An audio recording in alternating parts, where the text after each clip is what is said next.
A truth squad.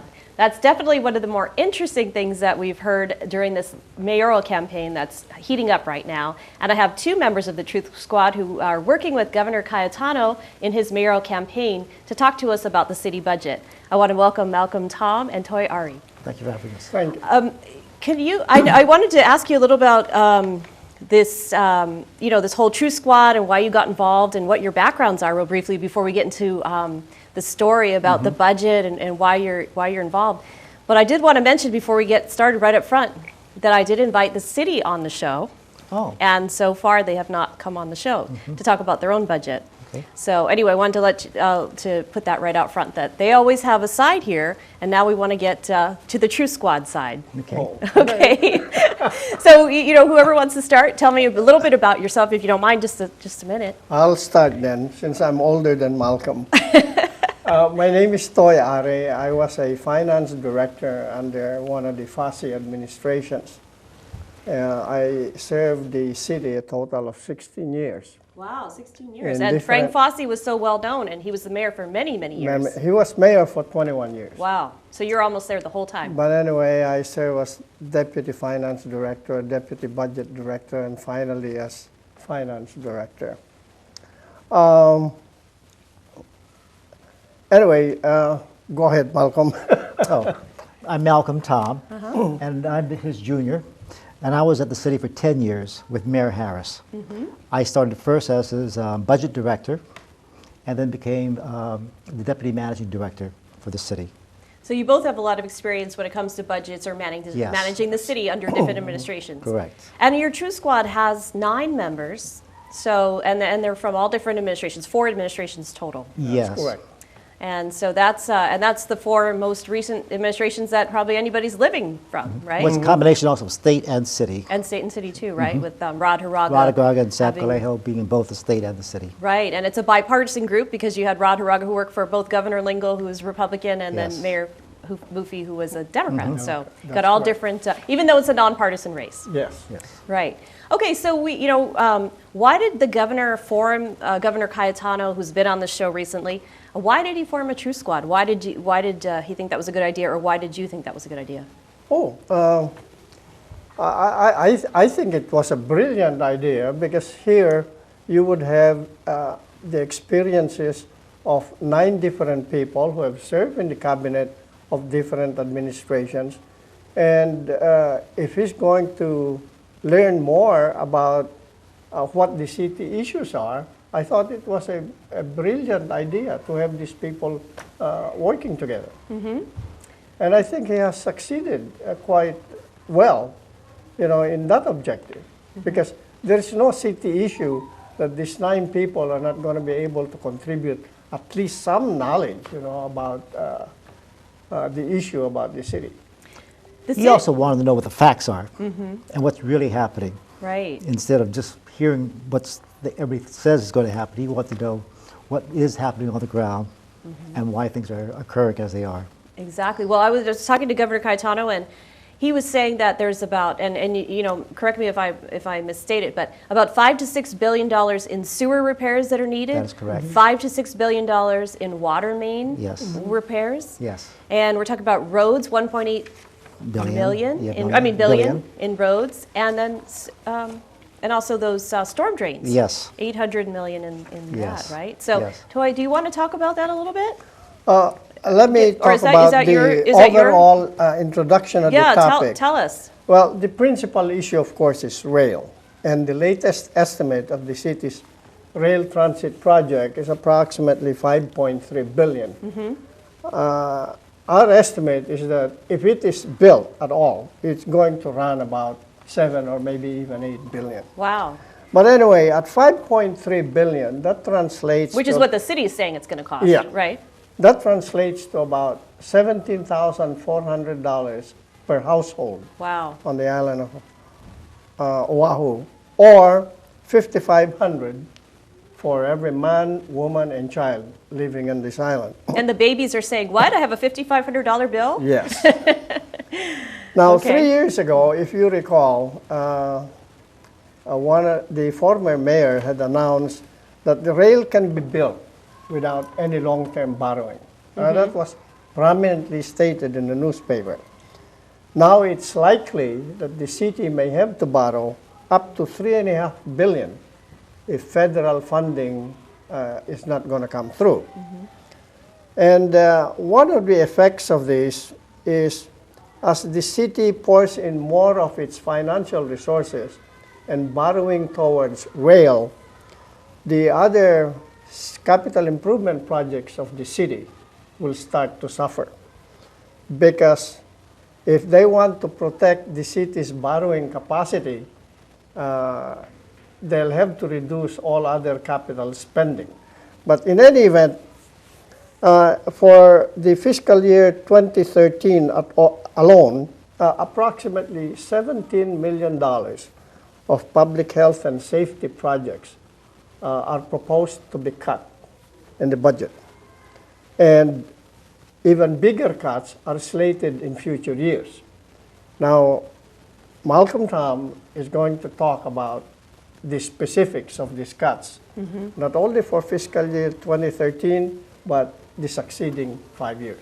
So basically, it's this huge rail project, and in order to get it through, which the city is really pushing hard, their cuts are going to have to be made in the future, and those are some serious cuts we'll go into. That's correct. Right. And while the cost of these cuts are relatively small, we feel that these are important projects affecting the public health and welfare of the city. And it really doesn't make a dent when you talk about $5.3 billion.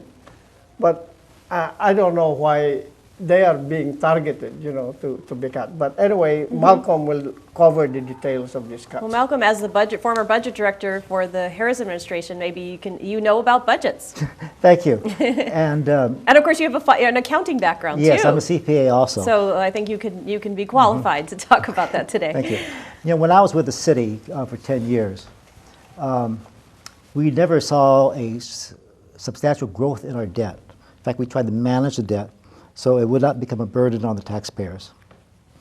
And when we were drafting the financial policies for the city and setting the 20% threshold for the debt limit, never in my wildest dreams did I ever think that 20% threshold would be violated or even eliminated with a stroke of a pen. And that's where we are today.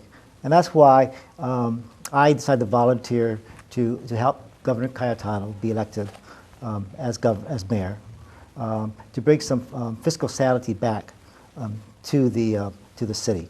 And of course, one of the things you're talking about, we mentioned on the show before, is that while the mayor was either away or not paying attention, I'm not sure which, Doug Chin, who's the managing director, was able to eliminate the I guess it was what do you call the debt ceiling or the debt limit. The debt limit for the rail project. For the rail project. And the mayor said he didn't even know about it, because I got to ask him about it at a press conference. He said, no, I didn't know about it, but I would have supported it.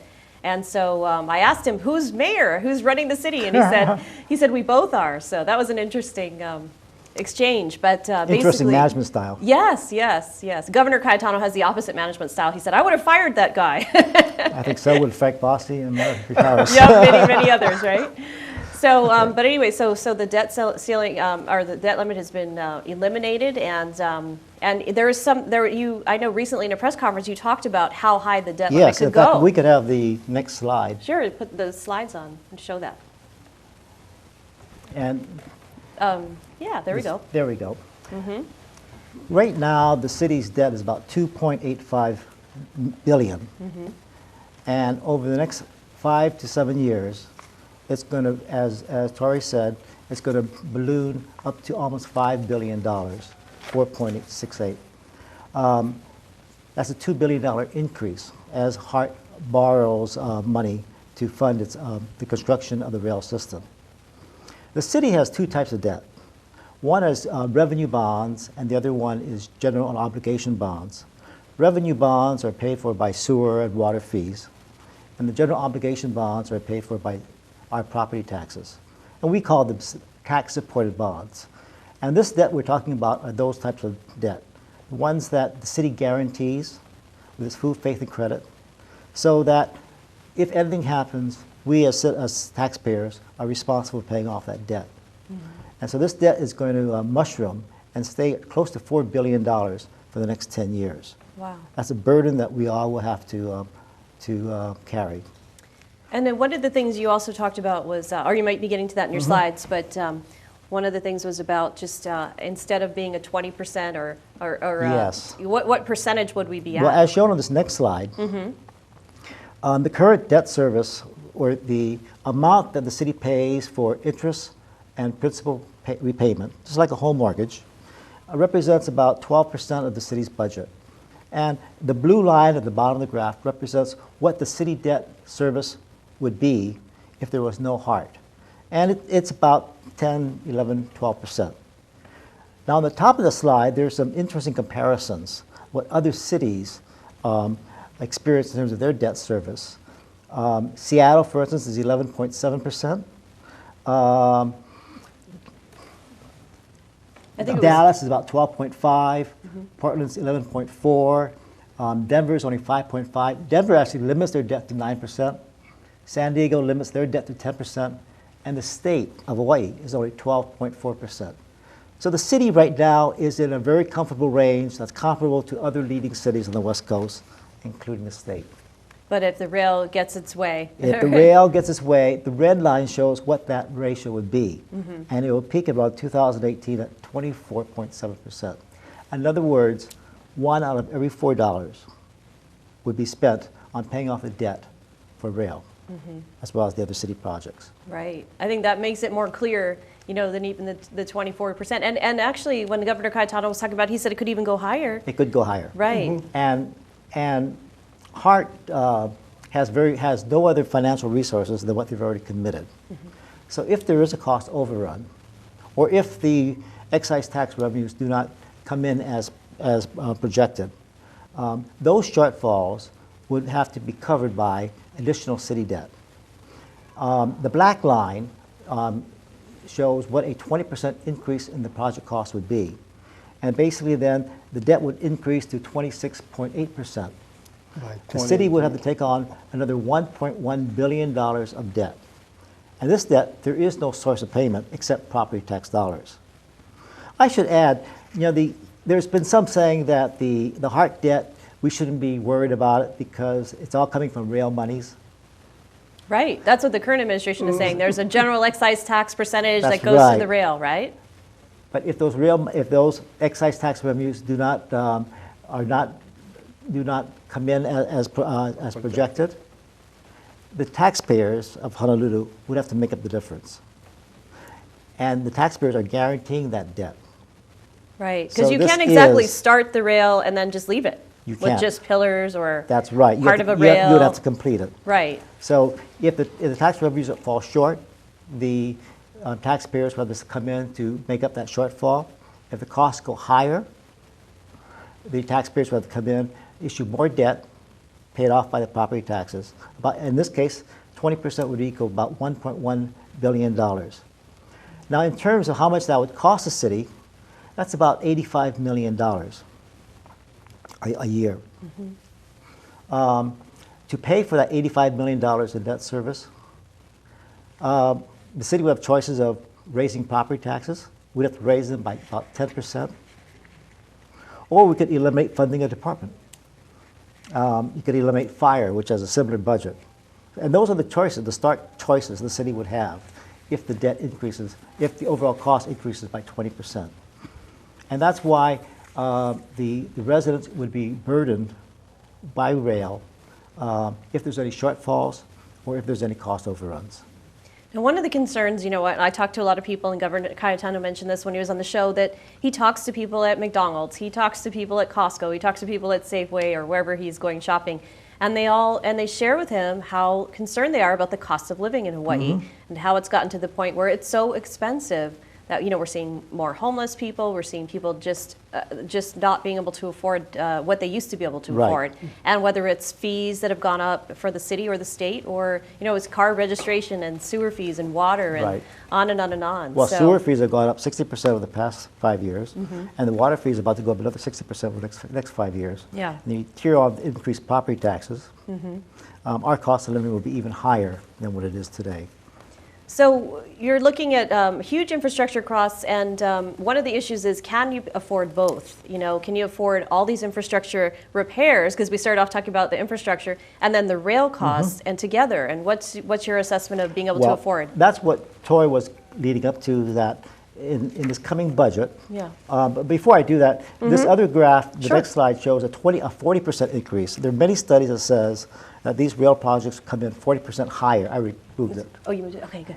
To 40% higher. If that happens, that's the city would have to borrow about 2.1 billion, and the debt service would be 165 million.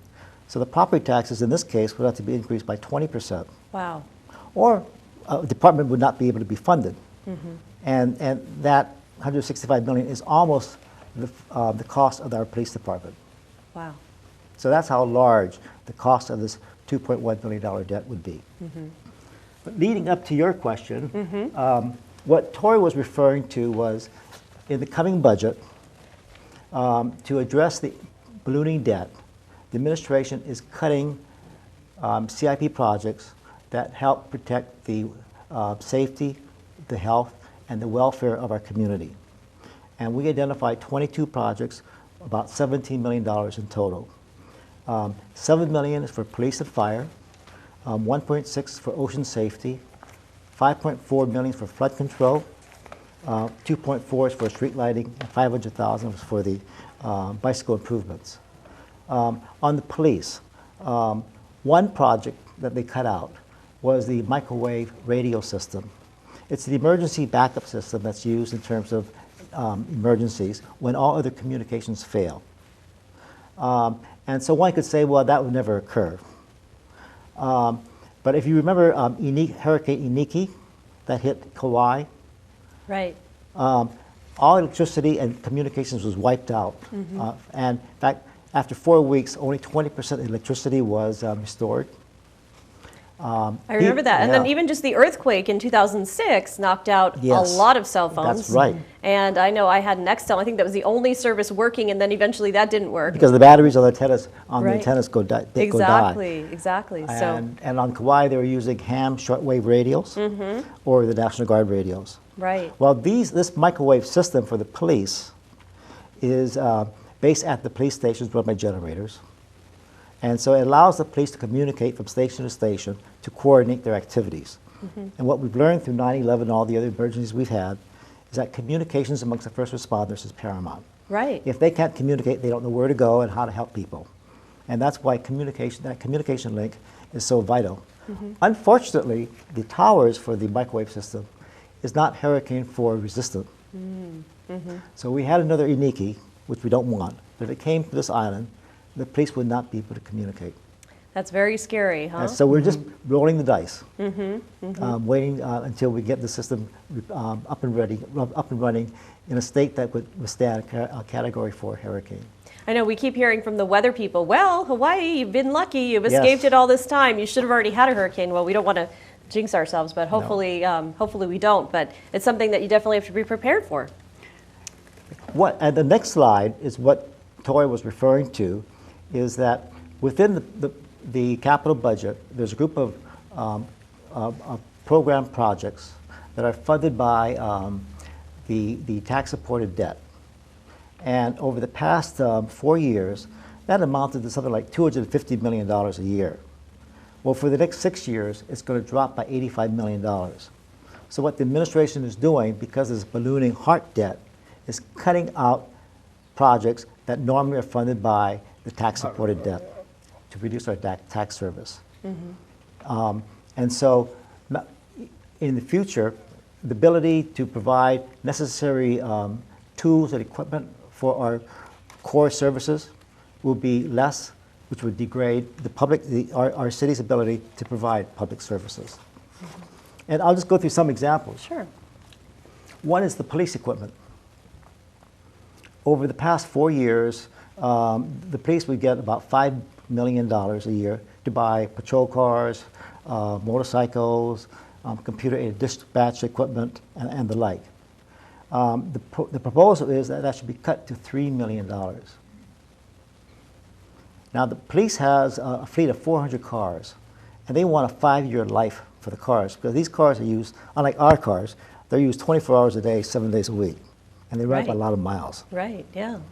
And so they need to replace about 80 cars a year at a cost of $4 million. So you can see their proposed budget of $3 million won't even allow them to replace all their cars that they need to. Needless Much to less say, get much anything less- new. Much less the motorcycles and everything else that they need. Right, right. So they're going to be shorthanded. And as cars get old for the police, they spend more time in the shop than on the streets, getting their transmissions replaced, engines replaced, suspensions upgraded. And when you don't have enough cars on the street, that means you can't have enough officers manning their beats. So we'll have less policemen on the beats and in our communities as these cars get older and older and older. So it's very short-sighted not to give the police what they need in terms of their basic equipment to do their duties. It's kind of surprising that the police aren't more upset about this. I haven't heard too much about it, but with and also with the current mayor being a former prosecutor, you would think his alliance would be to law enforcement, but it seems like it's more to the rail than the law enforcement. Well, maybe they're hoping for a change. Maybe, maybe. Another one is fire. The fire, we would spend $5 million approximately the past 4 years, and the proposal is to limit that to $2 million over the next 6 years. Now, a new fire engine costs $625,000. A fire truck, a fire ladder, costs $1 million. Wow. So amazing. the fire department would have barely enough money to get a fire truck and a fire engine each year. And plus, their scope of services has expanded so greatly with ocean recovery, hazmat prevention and response, the terrorism impacts, that they need a lot of equipment to respond to their services as it's expanded. And then a lot of times you see them at the scene of an accident also, Yes, along doing with the the medical. ambulance, Yeah, right? they are the first responders. Yeah. And the next slide deals with flood and storm drain improvements. You know, we all know that when it pours in the mountains, it floods in the lowlands. And the city has a very elaborate system to try to control the floodwaters so they don't overflow into private property and damage homes, and they don't erode the banks. This system needs to be maintained constantly. Channel walls have to be rebuilt, culverts have to be built. There are areas that you need to put in more flood control measures to prevent some of the flooding that occurs in that areas. And in the past, we'd spent about $4 to $5 million, and they're proposing to drop that to $3 million in the next 6 years. So we're going to fall behind in the maintenance of our flood control system island-wide. Not good with just the recent rains. We saw how that No. impacted quite a few people in Kaneohe Kaneohe. and with the water coming over the walls Right. and, you know, And, all the different homes. I'm sure the people who had their homes flooded will not be happy about that. And in North Shore, and Waikani, I mean, the areas Right. are very similar. And a lot of these same places flood all the time, and they Yes. just need to be addressed. Yes, they do. And the last area, the last slide, is on deals with our repaving of our streets. We know our streets are in poor shape. In fact, we don't need any studies done to tell us how poor they are. That's for sure. We have had studies, but we also know from driving them. If I'm driving, what we Right. need to do is to got to repave the streets. Right. And in the past 4 years, we've been appropriating about $77 million, and even that was not enough. Some council members feel that we should be doing $100 million a year. So we're not even doing what we think we should be doing. And what the administration is proposing is to drop that to $55 million, and to $50 million, and then to $45 million. Like in 2014, we will be repaving almost 90 less lane miles than we're currently doing. So we're going to fall further and further behind. We should be doing $100 million a year, basically. Well, I'll give you a good example. Just every year in Hawaii Kai, they would the repaving would come through Hawaii Kai because you know you're going to have so many. What is it? 20,000 runners or 25,000 runners, or something like that, coming through. So they'd repave at least. You know, at first it was the whole Hawaii Kai Drive and then all the whole route, and then it got to be half of it. You know, the other side of the road where it was just the side where they'd run. And then this year, all they did was put stuff in the potholes. There was no repaving at all. So you can see over the years, you know, the budget going down and down and down in terms of not even putting on a good face for all those visitors, and being safe too. You Yes. know, when you have so many people running on the road, it's scary to think of them running at 5 a.m. or 6 a.m. in the dark with big potholes. Right. In fact, So- you raise a very good point. And if I could, I'd like to just transition a little bit Yeah. to a similar a situation that's occurring on the mainland. There is a county called Jefferson County in Alabama, which is also the home for the city of Birmingham. And 2 months ago, it recently filed for bankruptcy. It's the largest municipal bankruptcy in the United States. It's twice the size of Orange County, which filed for bankruptcy in '94 due to the misuse of the financial funds. Right. Faced with all these faced with budget short, and I have some snippets I'd like to read to you. Yeah, sure. From different news reporters. And the first one is, faced with budget shortfalls, the county has cut staff and reduced services as it attempts to balance the books. Residents routinely wait in lines for hours to conduct simple businesses like renewing their car tags. Every department is short-staffed. The sheriff can't afford to pay overtime. One county jail here is so crowded that some inmates sleep on the floor, while another county jail remains empty because the county doesn't have enough money to pay for the guards for that jail. Wow. There is no money for holiday DUI checkpoints, or money for litter patrols, or overtime to pay at the courthouse. And there's no money for crews to pull weeds or to pick up a roadkill. Not even when an unlucky cow was hit. Oh my goodness. And finally, this is the point that you raised about Hawaii Kai, the county road crews are patching only big potholes. That would be a problem for us because we can barely get the potholes filled, right? Resurfacing, they say, can wait. Oh my goodness, yeah. And that's the state of this county, and Wow. the question is how did it get this way? Right. You know, we only have a few more seconds in the show, but Okay. but you bring up some really important points. What is it that you think, you know, in the final 30 seconds, that you think that should be done? Well, definitely, you know, rail as a project is sucking up a lot of the city resources. Yeah. And the question, of course, that should be raised is, can we really afford to build rail? In our judgment, considering all the things that need to be done, I don't think we can afford rail. And if rail is needed or some kind of mass transit is needed, I think there are some cheaper alternatives that should be given serious consideration. I think this is the position of the governor. All right, well, we're already out of time, so we'll have to do another part 2 or have you back on the show. Look forward to Thank that. you so Thank much. you for having us. Sure, and people can get more information on Governor Ben's website, right? Yes, you can. Okay, great. And voteforben.com or something. Vote Ben 2012. VoteBen2012.com. All right, thank you so much for joining us today. It's been a very informative show. Thank Thank you you for so having much, us. Malia.